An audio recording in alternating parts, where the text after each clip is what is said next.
చెప్పుకున్నాం కదా. ఈరోజు 7 శ్లోకాలు చెప్పుకున్నాం. ఓం శ్రీ పరమాత్మనే నమః. ఓం శ్రీ పరమాత్మనే నమః. నిహత్య ధార్తరాష్ట్రాన్నః కా ప్రీతి స్యాత్ జనార్దన పాపమేవాశ్రయేదస్మాన్ అద్వైతానాతతాయినః తస్మాన్నాథ వయం హంతుం ధార్తరాష్ట్రాన్ స్వబాంధవాన్ స్వజనం నికటం హత్వా సుఖినః స్యామ మాధవ. యద్యప్యేకే నమస్యంతే లోభో ఫలమచేతసః కులక్షయకృతం దోషం మిత్రద్రోహే చ పాతకం కథం న జ్ఞేయమస్మాభిః పాపాదస్మాన్ నివర్తితుం కులక్షయకృతం దోషం ప్రపశ్యద్భిర్జనార్దన కులక్షయే ప్రణశ్యంతి కులధర్మా సనాతనా ధర్మేణస్థే కులం కృష్ణం అధర్మోభిభవత్యుత అధర్మాభిభవాత్ కృష్ణ ప్రదృశ్యంతి కులస్త్రియః స్త్రీషు దుష్టాసు వార్ష్ణేయ జాయతే వర్ణసంకరః సంకరో నరకాయైవ కులజ్ఞానాం కులస్య చ వదంతి పితరో తేషాం వృత్తపిండోదకక్రియా.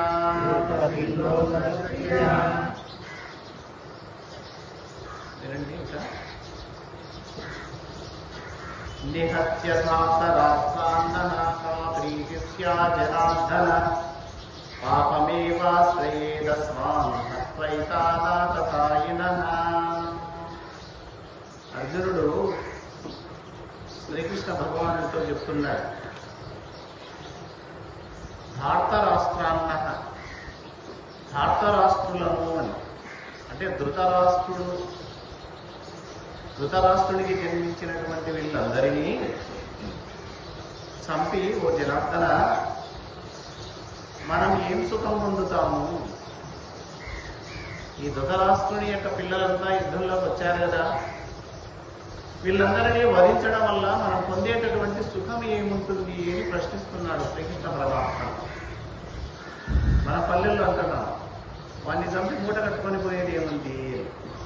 అదేవిధంగా ఓ జనార్దన, ఈ ధార్తరాష్ట్రులను చంపి మనం ఏం బాగుకోవాలి, ఏం సుఖాన్ని పొందాలి, ఏం మూట కట్టుకొని పోవాలి? మరి పోనీ వీళ్ళు మంచి వాళ్ళు అంటే కాదు. ఎవరంటే వీళ్ళు ఆతతాయినః అంటారు. ఆతతాయినః అంటే దుర్మార్గులు అని అర్థం. శాస్త్రం ఎవరిని ఆతతాయినులు అనిందంటే 6 రకాల తప్పులు చేసే వాళ్ళను ఆతతాయినులు అంటుంది. ఏమిటి 6 రకాల తప్పులు అంటే, ఇండ్లకు నిప్పులు పెట్టడం ఒక మహానేరం, నివసిస్తున్నటువంటి ఇంటికి నిప్పు పెట్టడం, ఒకవేళ నివాసం లేకపోయినా ఇంటికి నిప్పు పెట్టడం అనేది మహాపాపం. 2వ నేరం విషం పెట్టి చంపడానికి ప్రయత్నం చేయడం, చంపడం. తినడానికి ఇంటికి ఆహ్వానించి ఆ తినడానికి పెట్టినటువంటి ఆహారంలో విషం కలిపి చంపడానికి ప్రయత్నం చేస్తారే, చంపుతూ ఉంటారే, ఇది మహాపాపం. ఇది 2వ దోషం. ఇక 3వది ధన అపహరణ. ఇతరుల యొక్క సొమ్మును మనం దొంగలించడం, ఇతరుల యొక్క డబ్బును, ఇతరుల యొక్క సొమ్మును అపహరించడం అనేది కూడా మహాపాపం. అలాగే ఇతరుల భూమిని, ఇతరుల స్థలాలను ఆక్రమించడం కూడా మహాపాపం. ఇది 4వది. 5వది ఇతర భార్యలను కావాలని కోరుకోవడం. ఇతరుల భార్యలను అపహరించడం అనేది మహాపాపం. ఇక 6వ పాపం, ఆయుధాలు చేతబట్టి అందరినీ బెదిరించి మాట వినకపోతే చంపేటటువంటి ప్రయత్నం ఎవరైతే చేస్తుంటారో, అంటే ఆయుధాలు చేతబట్టి హింస చేసేటటువంటి విధానం. ఈ 6 ఎవడైతే చేస్తుంటాడో వాణ్ణి పరమ దుర్మార్గులు అంటాం. ఆతతాయిన అని అంటున్నాడు ఇక్కడ. మరి కౌరవులు ఈ 6 చేశారా? చేశారు. చేయకపోతే ఈ పదాన్ని ఉపయోగించాడు అర్జునుడు. అక్కడ ఇంటికి నిప్పు పెట్టారు వాళ్ళు. ఆహ్వానించి పాండవుల కోసం ఒక ప్రత్యేక గృహాన్ని నిర్మించి లక్కతో దానికి వీళ్ళు రాత్రి నిద్రిస్తుండగా నిప్పు పెట్టారు. పాపం వీరికి ఏం తెలుసు? మంచి గృహం అనుకున్నారు, విడిదిచ్చారు, ఆ గృహంలో నిద్రిస్తున్నారు. వీళ్ళ యొక్క ఆలోచన పసిగట్టలేకపోయారు. కానీ మొత్తం మీదైతే పసిగట్టడం జరిగింది. శ్రీకృష్ణ పరమాత్మ ఉన్నాడు వాళ్ళ వెనుక, అలాగే విదురుడు ఉన్నాడు వాళ్ళ వెనుక. విదురుడు చెప్తున్నాడు కానీ ధర్మరాజాదులు దాన్ని అర్థం చేసుకోలేని స్థితిలో ఉన్నారు. చివరకు శ్రీకృష్ణ పరమాత్మ వచ్చి మధ్యలోకి, భీమా, ఇది ఖచ్చితంగా ఈరోజు దహనం అయిపోతుంది. ఈ ఇల్లు ఇది లంకతో నిర్మించబడినది, తొందరగా కాలి బూడిదైపోతుంది. ఇక్కడే లోపల ఉన్నామంటే మనం అంతా మాడి పసైపోతాం. బయటికి వెళ్ళడానికి తలుపులన్నీ వేసివేయబడ్డారు. మరి ఎలా అంటే విదురుడు వస్తూ వస్తూ ఒక కానుకను పంపించింది. ఒక కుక్కు, పందికొక్కు ఉంటుంది, ఎలక లాంటి పెద్ద ఎలక, దాన్ని పంపించింటాడు అర్థం చేసుకోవాలని. ఇది ఎలా భూమిని త్రవ్వుకుంటూ భూమిలోనే పోయి బయటకు వస్తుంది. దానికి ఉన్న గుణం. దాన్ని ఒక ఉదాహరణగా పంపించుంటారు. ధర్మరాజు ఎందుకు ఇది పంపించాడే విదురుడు? దీంట్లో ఏదో అంతరార్థం ఉంది, ఈ చిన్న జంతువును నాకెందుకు చూపించాడు అని అర్థం చేసుకునేటప్పుడు శ్రీకృష్ణ పరమాత్మ వచ్చి విషయం అంతా చెప్పి ఈ భీములతో సహా ఆ లక్క ఇంటిలోనే భూమిలో గోయి తీసుకుంటూ ఈ పాండవులంతా సురక్షితంగా ఈ లక్క ఇంటి దహనం చేసే సమయానికి బయటపడతారు. అంటే ఎంత ఎత్తుగడ చేశాడు చూడండి. ఆహ్వానించినట్లే ఆహ్వానించాడు, వాళ్ళకు అతిథి మర్యాదలు చేసినట్లే చేశాడు, ఒక మంచి ఇల్లునిచ్చారని ఆనందపడేటట్టు చేశాడు. కానీ దాని వెనక ఎంత కుటిలమైనటువంటి ఆలోచన ఉంది. అలాంటి దుర్బుద్ధి కలిగినటువంటి వాడు ఈ దుర్యోధనుడు మొదలగు వాడు. కాబట్టి వీడు మొట్టమొదటి తప్పు పాండవులపై ప్రయోగం చేయడం జరిగింది. తర్వాత విషం పెట్టాడు. ఇప్పుడే కాదు, చిన్న వయసులో ఉన్నప్పుడే దుర్యోధనుడు అనుకున్నాడు, నాకు ఎప్పటికైనా పోటీ ఈ భీముడే, వీడిని పెద్ద కానివ్వకూడదు, వీడిని ఇక్కడే వధించాలని చిన్నప్పుడే ఉపాయం పన్నాడు. ఏమిటి? భీముల్లో ఒక గుణం ఉంది, ఆహారం అంటే చాలా ఇష్టమైనది, ఆహారం అంటే ప్రీతి ఎక్కువ. ఎక్కడికైనా అన్నం తినా రమ్మని పిలిస్తే పోతారు. పిలిచారు దుర్యోధనాలు, భీమా ఈరోజు బ్రహ్మాండమైనటువంటి పాయసంతో కూడిన ఆహారాన్ని వడ్డిస్తున్నాం మేము, అవి ఎందుకు రావాలంటే సరే వస్తా అన్నాడు భీముడు. తీసుకెళ్లారు. మరి అన్నంలో బ్రహ్మాండమైనటువంటి విషయాన్ని కలిపి పెట్టారు భీముడిని చంపాలని. అయితే భీముడు గట్టివాడు కదా, వారు పెట్టిన విషం ఎక్కింది ఆయనకి. ఆ మత్తులో పడిపోతే ఇక ఈ భీముడిని కాళ్ళతో కట్టేసి నీటిలో పడదోశాడు. సరే, ఇది బలీయమైనది, మనం అనుకున్నామని అన్నీ జరుగుతాయో జరగవు. ధర్మం ఎవరి వైపు ఉంది? పాండవుల వైపు ధర్మం ఉంది. కాబట్టి భీముడు బ్రతికి బయటపడ్డాడు. కాబట్టి విషం పెట్టి చంపేటటువంటి ప్రయత్నాలు కూడా చేసినారు. కాబట్టి వీళ్ళు ఆతతాయి. ఇక మూడవది ధన అపహరణ, అలాగే భూమిని ఆక్రమించడం. ఈ రెండు దోషాలు దుర్యోధనాదులు చేశారు.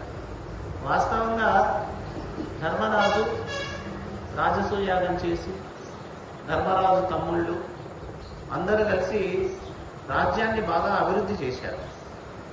రాజ్యాన్ని అభివృద్ధి చేసిన తర్వాత ఆ రాజ్యాన్ని ఆక్రమించాలనేటటువంటి దుర్మార్గ బుద్ధి ఈ కౌరవులకు కలిగింది. ఎలా చేయాలి, ఎలా ఆక్రమించుకోవాలి అని చెప్పి ఒక జూదం ఆడడానికి రమ్మని పిలిచడం. వాస్తవంగా ధర్మరాజు కూడా వెళ్ళకూడదు జూదం ఆడడానికి. మరి ఎందుకు వెళ్ళాడు? ధర్మం తెలుసు కదా, ఆయన ధర్మాత్ముడే కదా. అంటే ఆ ధృతరాష్ట్రుడు చెప్పి పంపాడు, ధర్మరాజా నీ తమ్ముళ్ళు జూదం ఆడాలని సరదా పడుతున్నారు, వాడు చాలా బాధలో ఉన్నాడు, కనీసం నువ్వు వచ్చి జూదం ఆడితే అలాగైనా సంతృప్తిగా ఉంటారు, తమ్మునికి ఆ మాత్రం సంతోషాన్ని ఇవ్వలేవా రా అని పిలిచినాడు. మనం ఆయన ఏమనుకుంటారు, ధర్మరాజు ఏదో తమ్ములను సంతృప్తి పరచమని మా పెదనాన్నగారు అడుగుతున్నారు, అందులో తప్పేముంటుంది చెప్పి జూదం ఆడ్డాను. అయితే ఆ జూదంలో వీళ్ళు ఉపయోగించినటువంటి పాచికలు మాయా పాచికలు, శకుని దగ్గర ఉన్నటువంటి పాచికలు మాయా పాచికలు. వీళ్ళకి ఎన్ని కావాలంటే అన్ని పడతాయి. ఆ విధంగా మాయా జూదంలో పాండవులను ఓడించి దుర్మార్గంగా వారు సంపాదించుకున్నటువంటి రాజ్యాన్ని అపహరించారు, వారి దగ్గర ఉన్నటువంటి సంపాదనంతా అపహరించారు. కాబట్టి ఈ దోషాలు కూడా వాళ్ళు చేయడం జరిగింది. తర్వాత పరభార్యల అపహరణ, ఇతరుల భార్యలను కూడా అవహేళన చేసి బాధపెట్టినటువంటి ఘటన కూడా అందరికీ తెలుసు. మనకు సభాపర్వంలో మాయాజూదంలో పందెంలో పెట్టి అంతా ఓడిపోయినా అని చెప్పి ద్రౌపదీదేవిని వివస్త్రం చేయడానికి ప్రయత్నం చేసి, ఇదే దుర్యోధనుడు నీ భర్తలు ఇప్పుడు బానిసలు, నిన్ను కూడా పందెంలో పెట్టి ఓడిపోయారు, కాబట్టి ఇప్పుడు నువ్వు నాకు దాసివి రా, నా తొడ మీద కూర్చో అని దుర్యోధనుడు ఏమవుతుంది, ఆమె వదిలవుతుంది.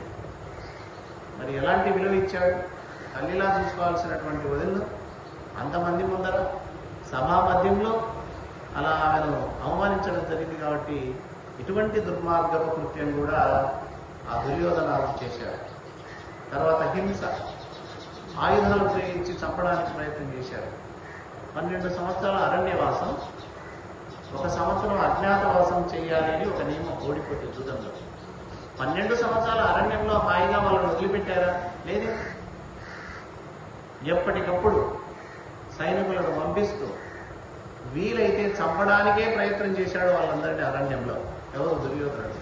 అయితే వారి వెనుక ఆ పరమాత్ముడే ఉన్నాడు కాబట్టి ఆ శ్రీకృష్ణ భగవానుడి యొక్క దయచేత వాళ్ళు ఎటువంటి ఆపదను కూడా సులభంగా అవలీలగా గట్టెక్కి ఆ అరణ్యవాసాన్ని, అజ్ఞాతవాసాన్ని కూడా పూర్తి చేయడం జరిగింది.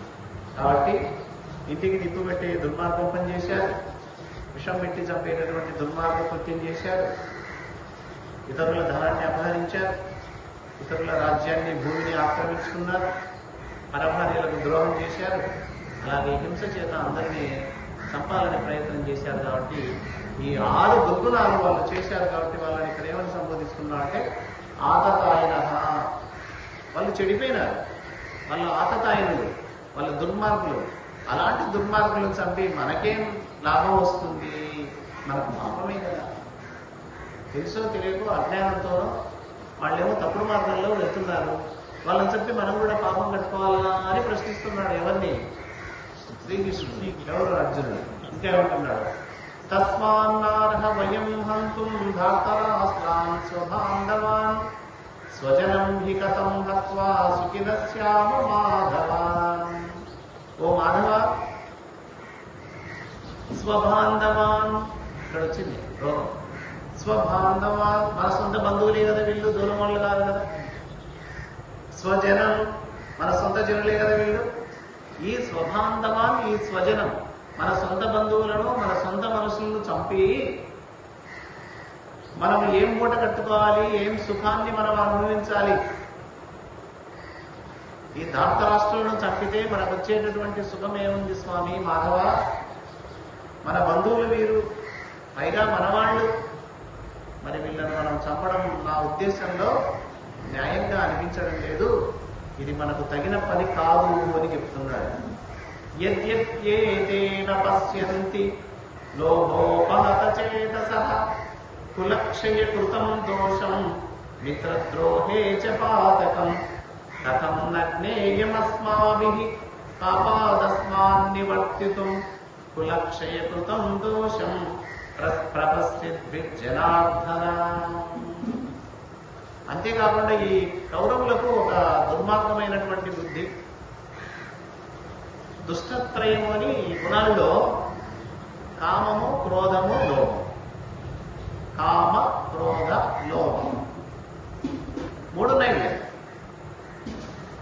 ఈ దుర్యోధనాదులకు కామం ఉన్నది, క్రోధం ఉన్నది, లోభం ఉన్నది. ఇక్కడ చెప్తున్నది లోభోపహత చేతసః. లోభం అనే దుర్మార్గపు బుద్ధి వల్ల, కామ క్రోధ లోభం అనే దుష్టత్రయ గుణాల వల్ల వీళ్ళ యొక్క చిత్తం, వీళ్ళ యొక్క మనస్సు చెడిపోయింది. ఎవరికైనా చూడండి, ఎవరి మనస్సు చెడిపోతుంది అంటే ఎవరైతే దుర్మార్గపు గుణాలను, రాక్షస గుణాలను ఎవరైతే అవలంబిస్తారో వాళ్ళ మనసు చెడిపోతుంది, వాళ్ళ ఇంద్రియాలు చెడిపోతాయి, వాడు చెడిపోతాడు, వారి వెంట తిరిగే వాళ్ళు చెడిపోతారు, సమస్త సమాజాన్ని వాళ్ళు నాశనం చేస్తారు. కాబట్టి ఎవ్వరికి శత్రువు కూడా దుర్మార్గపు గుణాలు రాకూడదని మనం కోరుకోవాలి. ఎందుకంటే చాలా ఇబ్బందులు కలగజేసేటటువంటి దుర్మార్గ గుణాలు. వీరికి కామక్రోధమే కాదు, లోభం ఉన్నది. ఈ లోభం అనే దుష్ట బుద్ధి వల్ల, ఈ లోభం అనే చెడ్డ గుణం వల్ల వీళ్ళ మనస్సులన్నీ పూర్తిగా చెడిపోయి ఉన్నాయి కదా స్వామి. అంతేకాదు, వీళ్ళు మిత్రద్రోహం, వీరికి మిత్రులు బంధువులు అనేది కూడా లేదు. ఎవరికి? దుర్యోధనాదులకు. వాడు సొంత స్నేహితుడైనా, వాడు సొంత బంధువైనా నాశనం చేయాల్సిందే అనేటటువంటి ఈర్ష్యాగుణం ఉన్నటువంటి వాడు. మిత్రద్రోహానికి కూడా ఏమాత్రం వెనుకాడనటువంటి వాళ్ళు. మిత్రద్రోహానికి వెనుకాడదు. లోభం అనేటటువంటి దుర్గుణము చేత చిత్తం అంతా నాశనమైనటువంటి వాళ్ళు. మరి ఆ దోషాలు వాళ్ళకి తెలుసా అంటే తెలుసు. ఇవన్నీ చేస్తున్నామని తెలుసు, ఇది దుర్మార్గపు కృత్యం అని తెలుసు, ఇలాంటి చెడ్డ పనులు చేయకూడదని తెలిసినా చేస్తున్నటువంటి మూర్ఖులు. అలాంటి మూర్ఖులను చంపి మనకేం లాభం వచ్చింది? అప్పుడు మేము వాళ్ళు ఒకటి కాదా కృష్ణ? మూర్ఖుడు చేశాడు తప్పు, మేము తెలివివంతులము, అంత ఎంత తెలిసిన వాళ్ళము, మాకు చెడ్డ గుణాలు లేవు, మా మనసులో నిష్కల్మషంగా మేము ఉన్నాము. మరి మేము అదే పని చేస్తే లాభమే వస్తుంది. కాబట్టి ఆ విధంగా ఆలోచించిన వాళ్ళని చంపడం వల్ల నాకు ఏమాత్రం లాభం లేదు. అంతేకాదు, మా కులం అంతా నాశనం అయిపోతుంది కదా. కులక్షయ కృతం దోషం, కులమంతా క్షయించిపోతుంది, కుల నాశనం వస్తుంది, దాని ద్వారా ఎన్నో నష్టాలు వస్తాయి. ఈ పాపం అంతా మనకెందుకు? ఈ పాపానికి దూరంగా ఉండడం మంచిది కదా అంటున్నాడు. ఇంకేమంటున్నాడు?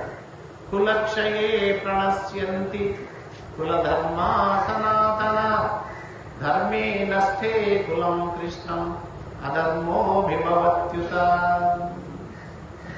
ఎప్పుడైతే కులమంతా క్షయించిందో, కులమంతా నాశనమయ్యిందో, అప్పుడు ఆ కులము యొక్క ధర్మం కూడా నాశనమైంది. సనాతనం, ఎన్నో సంవత్సరాలు, ఎన్నో రోజుల నుంచి వస్తున్నటువంటి ధర్మం అనేది, ఈ కుల ధర్మం అనేది తద్వారా నాశనం అవుతుంది కదా. కులము క్షయిస్తే కుల ధర్మం కూడా నాశనమైపోతుంది. ధర్మం నాశనమైందంటే వచ్చేది ఏంటి? అధర్మం. మా కులంలో ఏమొస్తుంది? అధర్మం వస్తుంది. అంటే మా కులానికి అధర్మాన్ని తీసుకొచ్చినటువంటి పాపం కూడా మా నెత్తున పడుతుంది కదా కృష్ణ. ఈ విధంగా ఆలోచించినా నేను యుద్ధం చేయడానికి నా మనసు ఒప్పడం లేదట. ఇంకా ఏమంటున్నాడు? అధర్మాభిభవాత్ కృష్ణ ప్రదుష్యంతి కుల స్త్రియః స్త్రీషు దుష్టాసు వాస్నేయ జాయతే వర్ణ సంకరః.